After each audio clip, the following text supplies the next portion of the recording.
December 2086, 1 month after Cross was shot. In the current state of the world, it has been deemed illegal by Sumerian representatives to exorcise cursed spirits. Physically unable to do this, a small group of sorcerers choose to invade Tokyo and exorcise cursed spirits at night. Meanwhile, the mothership Naunax flies above.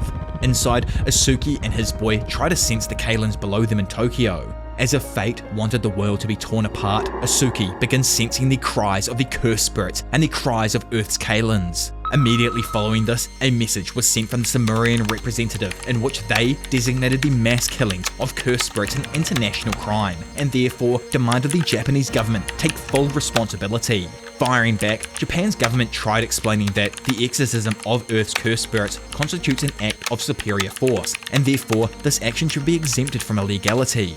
Anyways, and back inside of Jujutsu Kaisen headquarters, everyone is in an uproar over not being able to freely exorcise cursed spirits and bring about the Great Purification ritual, especially since winter is about to set in. Obviously that's because, there's way more cursed spirits in winter with everyone being indoors in Japan and whatnot. Back up above in the Sumerian ship, old Asuki, you've got to respect the dude, but he refuses to stop listening to the voices of dying cursed spirits, as he believes that it's the least a Rumelian warrior like himself could do. Grabbing his throbbing head, he believed that if the humans could only hear their voices, then maybe. But before he can continue spitballing, Daborah steps in to tell him to stop.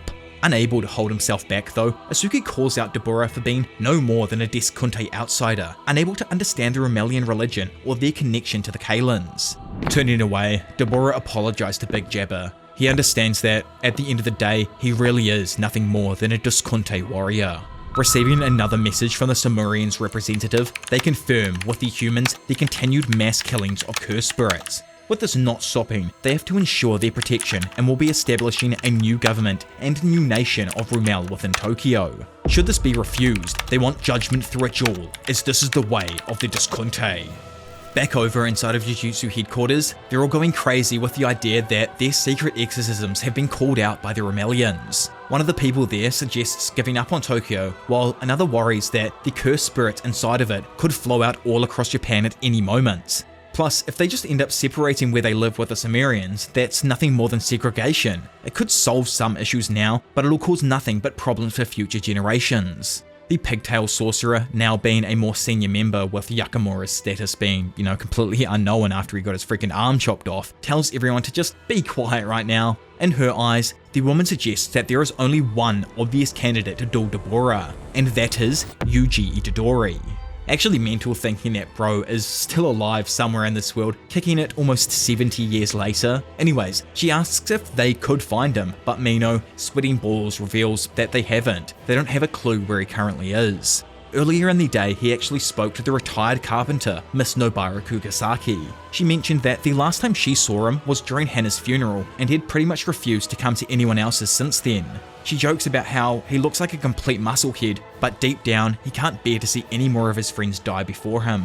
It's like Nobara mentions, he never imagined not being able to fulfill his grandfather's dying wish. It even started getting a little bit painful for her, which is like, pause, holy Nobara? But yeah, pretty much Yuji is unable to age at this point. Even at the end of Jujutsu Kaisen, I honestly thought Pro was going to live out his life, then die, but this revelation here that dude's pretty much immortal hit like a bag of bricks to me. The whole One Punch Man summertime sadness type beats. Anyways, Nobara continues explaining that Yuji always looks like he feels terrible about aging each time they meet up, and it's something that she just can't stand.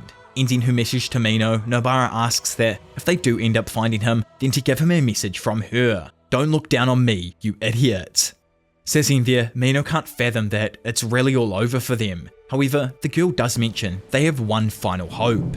Skipping forward another month to January of 2087, we learn that Daborah Karaba, representative of the Rumelian tribe, has issued a challenge to duel someone for the purpose of safeguarding cursed spirits and the relinquishment of Tokyo. In response, Japan, acting as the Earth's representative, chose Yuka to fight on their behalf, and she immediately accepted. Walking down the corridor with Miyaguni, Mino worries about Yuka's decision to take on Daborah, but she reminds him that it was her personal decision. Currently, there is no physical way anyone could take on Daborah with the weapons from the Japanese Self-Defense Force or the United States military. Right now, it would only end with a bunch of pointless deaths if everyone got involved. Mino wonders if nuclear weapons from other countries could be an option here. Shutting it down though, Miyaguni reminds him that no country wants to take on the stigma of dropping nukes on Japan. However, she remarks that although Japan is a country that has a non-nuclear stance, they do have all of the materials and tech to create the bombs needed. So they were basically given the go-ahead if they wanted to create nukes, they just have to do it themselves with their own scientists and everything.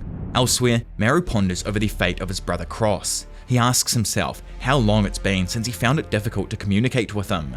Remembering back to the time Cross gave him the Mulor his father held in his final moments, Maru understood that it was something extremely valuable, something that caused the conflict between the Rumelians and the Disconte to start up.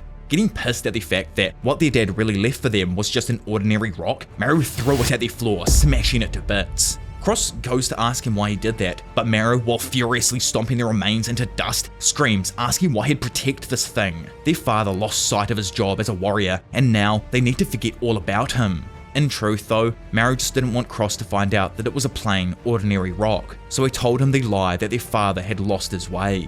Now, Maru thinks back on the time Cross stopped him from going after Daborah during the Disconte Champions duel. He thinks of how Cross and Daborah were much kinder, while he, deep down, held to his obsession to be a Rumelian warrior, while being stubborn and inflexible, just like how his father's obsession with Mulor killed him.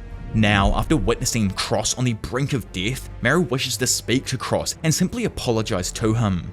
Nearby, inside of what I'm assuming right now is Tokyo, just because it's like obviously not that built up and looks like it's 80 years old, Suduki remarks how something is off about the Sumerian story. Their social structure is different from modern humans, yet they're also extremely similar to Earthlings. He questions if the Disconte are running some sort of centralized government with the Rumelians shoved down into the lower classes. Even if that is the case, it doesn't answer how the hell they managed to construct such a large spaceship. Bro is pretty much like, how in the goon has this tribal race managed to construct a galactic-sized spaceship? Which, I can't lie, is a pretty fair assumption, to be honest. Like, it does leave a lot of questions up for answers. Even if it was possible for their techniques to create it, there is no physical way in his eyes that they had enough time since the canal took 10 plus years to construct. Walking out from beneath the underpass that he was under, Tsurugi spots Maro and questions if it was him. From his understanding, the spaceship is made entirely of Mulor. Mul doesn't just respond to curse energy, but to techniques as well. So he questions Maro on if the Sumerians were able to make it all the way to Earth because of a single sorcerer's technique. Speaking up, Maro clarifies that ordinary Mulor wouldn't have been enough, but the rocks Dora found were of exceptionally high purity. Also guys, this Mulor I've kind of attributed to something like Sukuna's special grade fingers, how they give off like a high quality curse energy, strong enough to create special grade curse spirits. It's not like exactly like Sukuna's fingers obviously, because it's a different thing in general, but in my head it kind of works in a similar way. Either way, and the only reason they were able to create a spaceship was because of Harmony, the technique that had been awakened by Cross and Maru when they touched the high purity Mul. Furthermore, Harmony is both Maru and Cross's technique, which furthers the concept inside of Jujutsu Kaisen that twins are two halves of the same being, something we learnt initially about with Maki and Mai. Due to this though, Tsurugi figures out that Harmony was also what allowed Maru to locate him and also enabled him the ability to speak Japanese. This, interestingly enough, also explains the very first scene in the sequel as well, as both Cross and Maru were able to locate Earth using their technique, Harmony. Understanding this, Tsurugi simply requests that all Sumerians leave Japan. Maru quickly rejects the idea though, saying that all the Rumelians know about the Kalins on Earth now, so it's pretty much impossible. Tsurugi asks if Maru knew about Daborah and Yuka's duel. Maru, knowing about Daborah's strength, tells him that it's best to forfeit here. Still, he mentions that the result either way will be the same whether she fights or not. Since 3 months or so had passed since Yuka learned of her diagnosis, Tsurugi told Maru that it's progressing faster than expected, and he beats himself up every day for not noticing it earlier. However, that's not what's exactly important right now. He understands that on Earth, there's something they use as a last resort whenever their lives are on the line, a binding vow. Maru remarks that even a binding vow that boosted one's strength would not be enough against Daborah. Understanding what she really intends to do here, Tsurugi mentions how Yuka had been searching for something worth staking her life on all of this time. Since she's gonna die soon, she might as well die for someone else's sake in her eyes. Tsurugi though, he wants to stop her from fighting this duel, since he believes that today isn't the day she dies. Even if she only has 3 months left, he wants her to live out those 3 months. Even if it ends up only being 1 more week, or even tomorrow, that's what it means to be an older brother. Having drawn his sword, Tsurugi insists that the Sumerians leave Japan to prevent any more bloodshed. Sitting there, Maru notes that among the 50,000 Sumerians on board, the majority are women and children. Even with the warriors helping them out, Maru and Cross took almost 2 years to locate and reach Earth after leaving Samuria. During the journey into deep space, everyone was frightened of the possibility that they could drift around forever and end up a speck of dust in the vast darkness of outer space. Dropping off the roof, Maru notes how there is no place left for them on Samuria, and it's no guarantee that they'd ever find another planet. So, he's sorry, but they won't leave. And if they're gonna talk about Yuka, then what about the Kalins they've also killed? What about Cross? Understanding that he freaking phrased all of this wrong, both of the boys tear out their blades in anticipation to fight to the death. I can't lie guys, get ready for some absolute hype and pure heartbreak. God, I love this section of Modulo. Elsewhere at the airport, Yuka watches the pilot heading for her plane through her blurred vision. Seeing her suffering, Maro calls out to her and asks if she wants to use the wheelchair. As the plane heads towards its targeted location, Yuka just wishes that if she gets reborn, she'd like to be the older sister next time. After all, she spent 16 years finding out exactly what a younger sibling would want. She'd go easy on them, let them have the first pick, share all of the cheat codes, and every now and then help them with homework. Given how clumsy Suduki actually is, Yuka smiles at how he was not very good at being a big brother. Noticing Yuka leaning over, Mino goes to make sure she's okay. However, she asks if it's her brother. Lifting her head and seeing his tie through her blurred vision, Yuka thinks it is Tsurugi and remarks that she had told him not to come. It's not like she's trying to act tough, she just didn't want him to have to see her in this state. He's the type of guy at the end of the day who thinks he's being nice when he tells a girl that she looks better without makeup. She swears that he really just doesn't understand how girls feel, not even his little sister. Realizing just how bad Yuka's condition has gotten, Mino reaches out and holds her hand while profusely apologizing. However, Yuka, she remembers back on a specific incident when they were still kids where she underestimated a weak spirit and nearly endangered a friend. She thought that she could do it all by herself and probably wouldn't have died, but if Tsurugi didn't show up, her friend would have died, and still, he never blamed her for it. Back in Tokyo now, a flock of crows fly about, surveilling the area below. Dropping on in, an aged wee-wee who now supports his sister Mei's hairstyle and what I'm assuming is coat, introduces himself to the otherworldly king, Daborah, who initially assumed the old man was his opponent. After clarifying that, yeah, he definitely ain't his opponent, he introduces himself as Wee-Wee, the head of the new Shadow-style school. Wee-Wee thanks him, explaining that the Earth has been in a state of superficial peace for 70 years and has forgotten the true meaning of strength. He believes that Daborah will teach the current generation the true horrors of curses and violence. Daborah, though, remains skeptical, worrying that the opponent will be insufficient to cure his loneliness or provide a good show for the young ones. Feeling the rumble of the plane overhead, Wee-Wee tells him not to worry, since his loneliness will surely be satisfied in this battle. Up above, alarms blare as the plane's cargo bay opens up and a rush of air enters the cabin.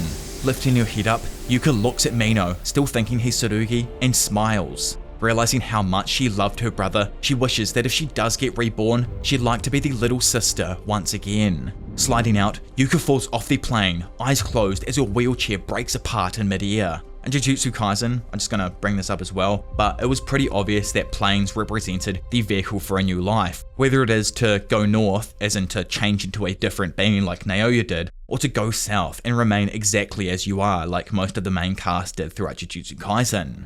Back in the air above Tokyo, Yuka's eyes close and she tears up thinking about her older brother. Moments later, and appearing now directly in front of Daborah, Yuka apologizes to him before fully completing the incantation to summon the man himself. God, I love saying this dude's name. After 68 years, the 8-handled, sword-divergent, still a divine General Mahoraga slams into the ground, making his appearance. Immediately, Yuka drops into her shadow below, which, I can't lie, Megami should have done when he tried to pull out Mahoraga against that useless-ass curse user Haruta. But, you know, moving on, without any hesitation, Daborah shoots up into the sky and rains literal hellfire down on the already destroyed city. Standing there now, atop the mess that is Mahoraga pierced with these bolts of curse energy, it is explained that Daborah's curse techniques are black box and light. Black box is murderous intent given tangible form, a concept impossible for people on Earth to even describe in words, something passed down only inside of the Discontact tribe. However, and for the first time ever in recorded history, Mahoraga's jaw clamped down as it started to adapt towards an extraterrestrial curse technique. The legacy of the once mighty Zenin clan, the 10 Shadows technique. It is a curse technique that manifests Shikigami through shadows. Under current law, it stands forbidden as per direction from the Gojo clan. That being said, Yuka Rokotsu was alone granted a special dispensation, permitting her to use some of the powers of her Shikigami. Mahoraga, the one and only among the 10 shadows deemed impossible to tame, a fact that held true for every sorcerer throughout history, except Sukuna, the shadow was manifested only for the single sole purpose of dragging one's opponent that was caught within the range of the exorcism ritual down with it. The pair trapped within the exorcism ritual this time is Yuka Rokotsu and her opponent, Daborah Karaba. With Yuka stuck in a current state of suspended animation, the ritual only ends with the death of Daborah Karaba or the destruction of Mahoraga, making her death a certainty. Standing atop his beams, Daborah stares down at Mahoraga, who's suspended in a net of light created by his curse technique, light of malicious intent. In an instant, the wheel turns and Mahoraga leaps out of the trap before rushing back in and slamming his hands down on Daborah. Seeing this coming and darting back out of the way, Daborah easily dodges the beast's follow-up kick. Slamming his own hand into the building to slow him down, Daborah listens as Mahoraga tries to dart around behind him. Whipping around and shooting a destructive beam of pure energy, Daborah demolishes the building Mahoraga was next to and cuts a good portion of his body away. Again, the wheel immediately spins, repairing the damage done to him and allowing the beast to grab the large section of building just previously hurled at him and shatter it to smithereens. While standing seemingly opposite each other now, Daborah internally guesses that summoning must be unique to the curse energy system here on Earth, one similar to the curses. Assuming this beast isn't an indestructible doll fighting for the sorcerers, he guesses that there has to be more to it. Vanishing from where they stood, Mahoraga tried to flank around him in a circular motion. However, Daborah expected it and pre-fired a bunch of attacks that shred Mahoraga to bits. The wheel spins, regenerating the beast almost instantaneously. However, Daborah is so quick that he easily catches up and lands a double-footed kick to the Shikigami's head. Not done, he imbues it with Luka before drilling Mahoraga with an attack that not only turns him into dust, but cuts down at least 10 of the surrounding skyscrapers. As all of the rubble rained down over him, Daborah realized that Mahoraga was slowly getting used to his technique. The sacred treasure of the Zenin clan, Mahoraga has, as we all know, the ability to adapt to any and all phenomena. It is truly the ultimate counter move, and I can't lie, dude would 100% be banned in any freaking card game. Like, you put him on the table and everyone's flipping it. But back over with the brothers now, Tsurugi clashes blades with Maru. Staring down at him, Bro asks if he even uses a sword in battle, but Maru just counters that it belongs to Cross. Flicking his blade on its side, Suduki tries bringing it down. Easily flicking the blade up though and swinging in behind him, Maru goes to strike him from behind, but Suduki somehow manages to block the attack and return to face him front on. Blown away, Maru guesses that this is what the Heavenly Restriction is like, a condition that strips away all curse energy and in return grants him overwhelming physical prowess. Every doubt that lingered in his mind when Yuka first spoke about it was answered the moment their blades met. Watching Tsurugi prepare to launch in and try and slash him, the only question Maru does have is how this current form differs from physical reinforcement via curse energy. Just barely dodging Tsurugi's next slash, Maru gets his answer. Without any curse energy, one cannot read the flow of movement, thus making his actions completely unforeseeable. Stumbling backwards out of the path of his next attack, Maru realizes just how outclassed he is. During the time that it takes him to get used to his movement, every strike feels like a surprise attack. On top of that, Tsurugi can use curse techniques using the curse energy imbued within the sword. He'd assumed the sword was initially no more than a supporting tool since Tsurugi lacked curse energy, but if the sword never truly runs out of curse energy, it really gives him an edge against other sorcerers in battle. Standing there, Tsurugi once again demands that he make Daborah leave. The current effective range of the technique on Yuka he doubts extends beyond the planet, and with Daborah gone, the ritual that holds Yuka's life hostage will be voided, as if it never even happened. Maru replies that Daborah cannot return to Samura. He is also a part of the curse that holds his sister captive. So I initially got that wrong. I thought his sister came with him to Earth and everything. But, continuing on, Daborah even getting close to the higher-ups of Deskunte and the curse's effective range is incredibly dangerous in itself. With limited options and no time to use the black rope to help free them, Tsurugi proposes a final rule. If he wins the duel here, Maru and the others must leave the planet. Without hesitation, Tsurugi activates his simple domain. Still laying there, Maru remarks that he now understands Daborah's pain. He didn't fight with his all because he really doesn't want to hurt or kill anyone. Suddenly interrupting his thought, Maru's third eye speaks up, asking if he really calls himself a warrior. Does he dare to belittle Tsurugi this much? Starting to fiend for battle, Maru tells Tsurugi that if it's the case, then he's coming for the kill. Activating their curse technique for the very first time, Chaos and Harmony, Maru literally flips the entire battle on its side, sending Tsurugi falling backwards. Obviously, as I just said, the full name of Cross and Maru's technique is called Chaos and Harmony, which also fits into that theme of like duality with twins and everything inside of Modulo. So skipping away from everything now and falling back into the past, we learn that Yuka and Rugi's dad went on a mission shortly after Yuka was born. Tsurugi used to love trying to figure out what kind of a man he was, but neither of his grandparents had the time to spare for his questions. So instead, he decided to ask some people within the Gojo clan for more info, and surprisingly, they all told him his father was very disciplined, just like Yuta was. Apparently though, his virtue had backfired on him. He held a great distaste towards the new age of sorcerers who were weaker than the people who came before his generation. Then, just before he did vanish, a random maid caught a glimpse of a conversation he had with a hooded figure with a reminiscent scar on his cheek. Even though he isn't sure what they spoke about, the mysterious fellow, who's obviously big freaking Yuji Itadori, told his father that it was none of his concern.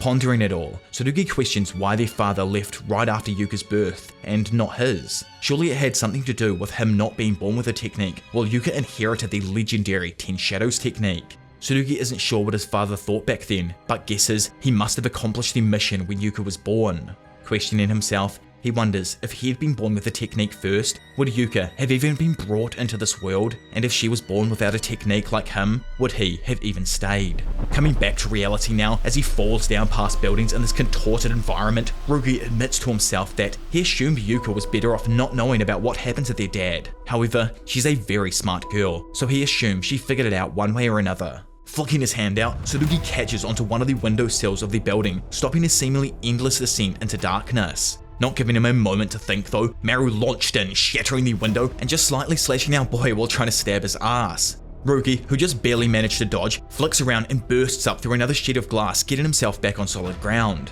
Maru, who had also done the same, quickly rushes forward as he watches the sorcerer try and unsheath the cursed tool Hanayagi. Knowing that he ain't gonna make it in time, Maru whips his hand up and once again changes the gravity around them with Harmony, this time returning it back to normal. Noticing Tsurugi taking a moment to get his bearings, Maru dives down, trying to skewer him. However, Bro reacts just in time and blocks the strike. Sadly for Tsurugi though, his blade was caught within the gap that makes up Cross's split blade. Realizing it's going to break if he doesn't do anything, Tsurugi somersaults around the weapon, using the momentum generator to flick both blades off into the distance. Sliding back, he then gets ready to form his next attack. However, just as he glances forward, Maru hits him with a brutal head kick, sending him shooting out of the building. Immediately catching up to Tsurugi and inverting the gravity once more, Maru tells him that this fight is over.